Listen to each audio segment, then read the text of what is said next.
CST, une disparition qui inquiète autant qu'elle fascine. Depuis la nuit du 15 au 16 décembre 2020, Delphine Jubilard n'a plus donné aucun signe de vie. Le mari de la victime, Cédric, est rapidement devenu le suspect numéro 1 dans cette affaire, mais ce dernier a toujours nié les faits, et le corps de l'infirmière reste pour l'heure introuvable. Une mystérieuse énigme criminelle qui a inspiré le journaliste du Parisien Ronan Folgoas, qui a décidé de se lancer dans une enquête méthodique, et s'apprête à sortir un livre intitulé Le mystère Jubilard ce jeudi 17 mars. À la veille de la sortie de l'ouvrage, le Parisien a dévoilé quelques bonnes pages.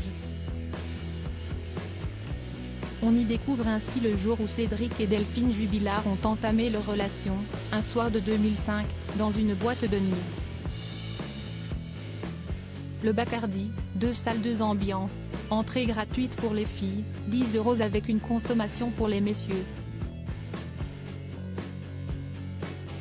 Le vendredi 23 décembre 2005, au beau milieu des vacances de Noël, Delphine et Cédric ont convenu de s'y retrouver.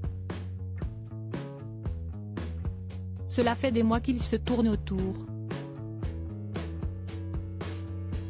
Explique le journaliste dans son livre qui ne manque pas de décrire l'allure des deux futurs époux, basket Nike aux pieds et banane Lacoste autour de la taille, un collier de barbe et cheveux courts. Cédric promène avec assurance son look de racaille du Tarn. On lui prête alors une ressemblance avec le rappeur K. Maro. Delphine, elle, vient d'avoir 18 ans.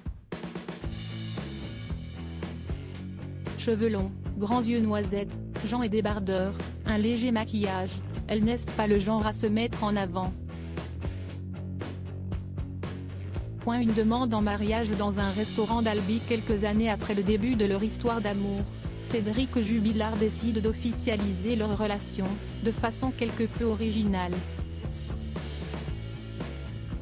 Le 23 décembre 2011, 6 ans jour pour jour après le début de leur histoire dans la moiteur du Bacardi, Cédric demande Delphine en mariage dans un restaurant d'Albi.